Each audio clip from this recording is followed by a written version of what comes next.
Ang video natin ngayon ay tungkol naman sa pagdating sa usapang open-minded at halos lahat naman ng EPS, factory worker or mga OFW dito sa South Korea ay siguro halos lahat naman ay dumadaan sa ganito.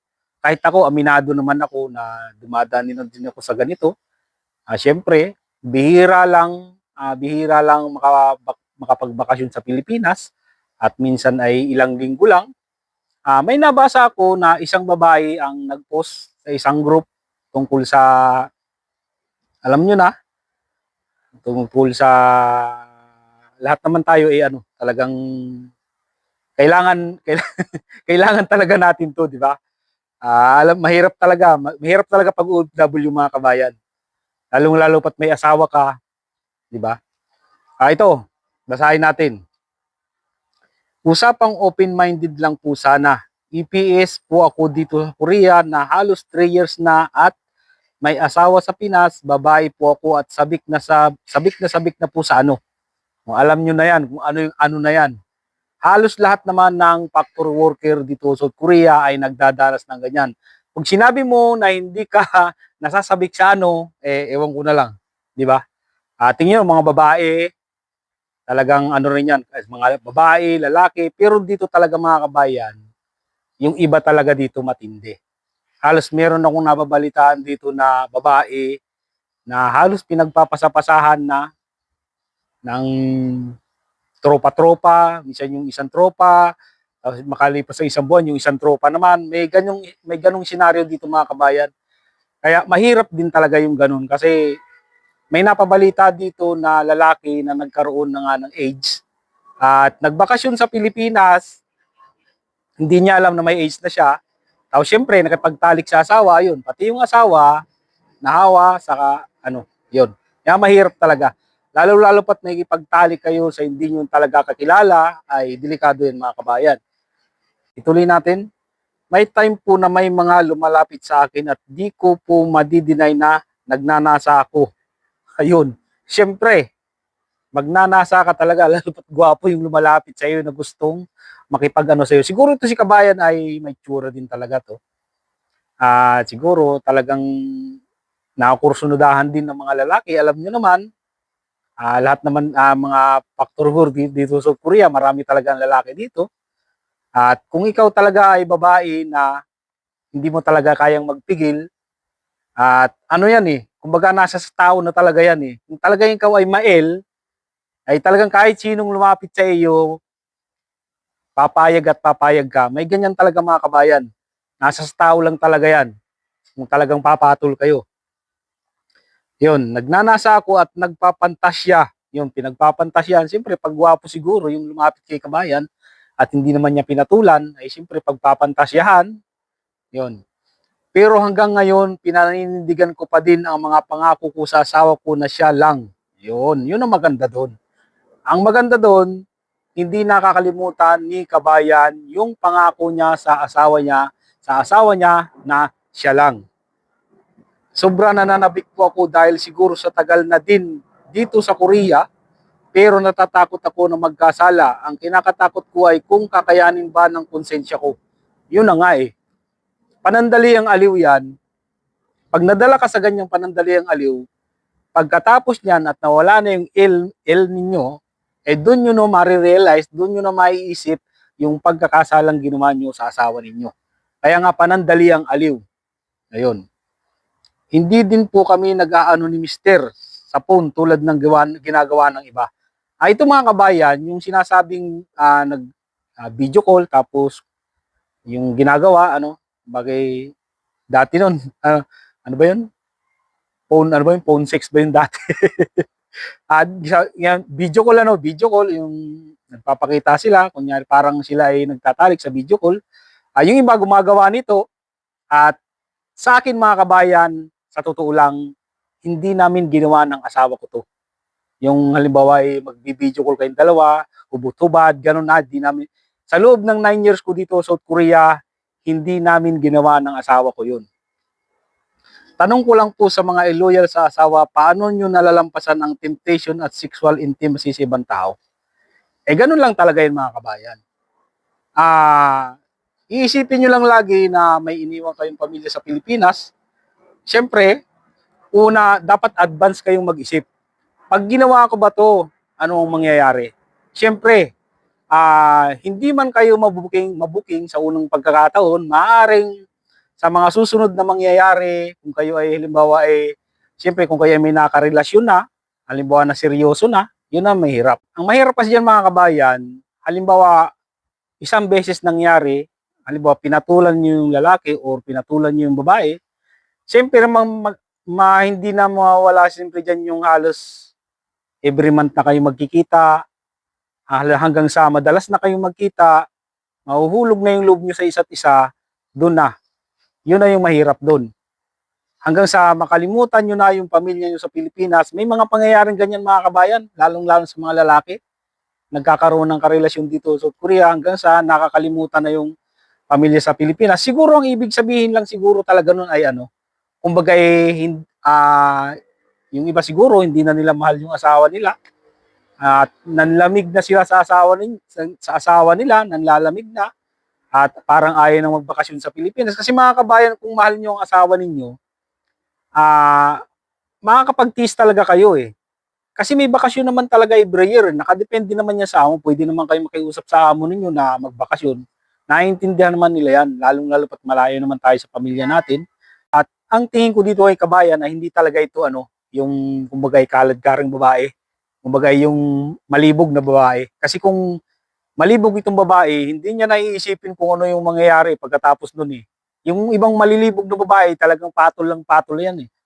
Patol lang ng patol yan, kahit sino. Ganyan talaga ang mangyayari dyan. Mabuti naman at napakaswerte yung asawa ni kabayan sa Pilipinas kasi yung asawa niyang nandito sa South Korea ay hindi niya nakakalimutan yung pangako niya sa kanya. Ito yung isang tip ko sa inyo, lalo sa mga babae na nandito sa South Korea. Hanggat maaari, huwag kayong makikisalamuha, lalong-lalo pat maraming mga lalaki. Meron kasi dyan mga kabayan, invite, i-invite kayo sa tirahan ng mga lalaki or sa mga bar dito sa South Korea, makikipag-inuman kayo, yayayain kayo makipag-inuman. Ito yung tip ko sa inyo, huwag kayong sumama dyan, lalong-lalo pat sa inuman. Kasi mga kabayan, pagdating sa inuman, dyan na yan eh. Kahit siguro palagay na natin na hindi ka yung malibog na babae, pagdating sa inuman, pag halimbawang nalasing, yun yung mahirap. Kasi pag lasing ka na, parang dyan mo na talaga makakalimutan eh. Hindi naman siguro lahat. Pero ito'y tip ko lang sa inyo. Kasi nag-iiba talaga mga kabayan pag may tama ka na ng alak eh. Lalo pat babae, tapos lalaki. Kahit yung lalaki, ganun din ang mangyayari. Yan, iwasan nyo yung ganyan. Yung mga sasama kayo sa kaibigan yung babae, saka piliin ninyo yung magiging kaibigan yung babae. Kung yung babae na kakilala ninyo, alam ninyo na ganun na, pumapatol kung kani-kanino, nakikipagtali kung kani-kanino, wag na kayong makipagtropa doon. Kasi delikado talaga yun. Ika nga sabi nila, kapag may alak, may balak. Isa pa dyan, halimbawa sa Facebook, may mag-a-add sa inyong lalaki, siyempre makikita ka, uy, maganda to, ganyan-ganyan. I-add kayo sa Facebook, wag nyo nang i-accept yan. Kasi pag may kursunada din sa inyo, sa mga babae, pag may kursunada sa yung lalaki sa babae, i-add kayo sa Facebook, tapos i-message kayo, ngayon, ang gawin ninyo, wag nyo na lang i-accept yung friend request niya. Tips ko lang ito sa mga bayan, hindi ko sinasabi na ganyan yung gawin ninyo, kayo pa rin ang masusunod. Tip ko lang to. Wag nyo nang i-accept kasi pag in-accept nyo yan, i-message kayo niyan, ngayon, pag yan ay in-entertain ninyo, yung i-replyan nyo siya ng i-replyan, lalong magiging agresibo yung lalaki niyan. Kasi iisipin niyan, may gusto ka sa kanya. Magiging agresibo yan sa inyo hanggang sa magme-message sa inyo, hanggang sa ikaw naman ay parang naano na rin, na replyan siya ng replyan. Tapos ang mangyayari dyan, magkakaano na kayo ng mga problema sa buhay, ayun na. Doon na ang mangyayari, magkakahulugan na kayo ng loob. Kaya iwasan nyo yung ganyan. Kung talagang ayaw nyong magkasala sa asawa ninyo, iwasan nyo yung ganyan. At ano nga ba? At isa pa, total usapang open-minded na rin naman tayo, di ba? Tatanungin ko kayo, yung mga OFW dito sa South Korea, kayo ba ay nagsasarili? Halos lahat naman yan ay nagsasarili. Ako, aminado talaga ako. Nagsasarili ako para makaraos lang. Totoo yun mga kabayan. Yung iba nga dito ay bumibili pa ibang kakilala ko dito, bumibili pa ng 6 toy sa, may kakilala ko nung bumili ng 6 toy sa Itaewon eh. Kaya nga, ayun, alangan namang, halimbawa, 1 year ka bago magbakasyon, napakahirap naman nung ganun. Isang taon kang hindi kumbaga magsasarili. Di ba? Ay, baka naman magkasakit na, ay, may masamang epekto rin ng ganyan mga kabayan, ha? Pag matagal kang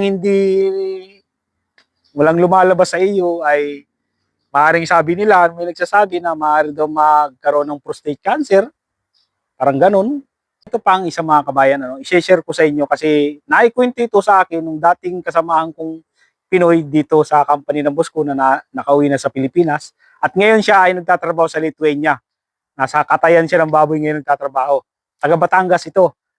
May kakilala siya na parang bago lang dito sa South Korea na taga Batangas din at sinamahan niya sa Philippine Embassy dito sa Seoul kasi parang magre-renew yata ng passport. Pagpunta daw nila doon sa Philippine Embassy kasi naka-schedule lang para ng passport, doon mga kabayan, merong logbook talaga doon na may pipila pang kayo doon, pipirma ka doon, tapos ilalagay nyo yung cellphone number nyo dito sa South Korea. Ang matindi daw nito, yung babaeng nasa likod nung kakilala niya na sinamahan niya sa Itaewon para mag-renew ng passport, yung pala, tinitik-tikan na, nakursunadahan pala yung tropa niya. Ang ginawa daw nung babae, tiningnan daw yung cellphone number doon sa logbook. Nakursunadahan yung kakilala niya. Ayun, yung mismong babae pa yung nag-message doon sa kakilala niya. Ayun, hanggang sa binembang na ng binembang. Tingnan niyo mga kabayan ha, talagang pag ang babae talaga ay malibog, siya yung gagawa at gagawa talaga ng paraan. Ayun, hanggang sa bimbangan na sila ng bimbangan, ewan ko kung ano nangyari. Di ba? Talagang maging babae ka man or lalaki na EPS factory worker or OFW dito sa South Korea, basta yun lang. Huwag niyong kakalimutan yung pamilya niyo, huwag niyong kakalimutan yung pangako niyo sa asawa ninyo sa Pilipinas at tungkol sa kinabukasan ng mga anak ninyo. At hangga't maaari, umiwas kayo sa mga tropa-tropa, lalo na mga babae or lalaki. Ayun. At basta hanapan nyo na kung talagang hindi na kayo makatiis, ay hanapan nyo, gumawa kayo ng paraan para mapaligayan nyo ang sarili ninyo na hindi kayo nakikipagbimbangan sa lalaki or babae.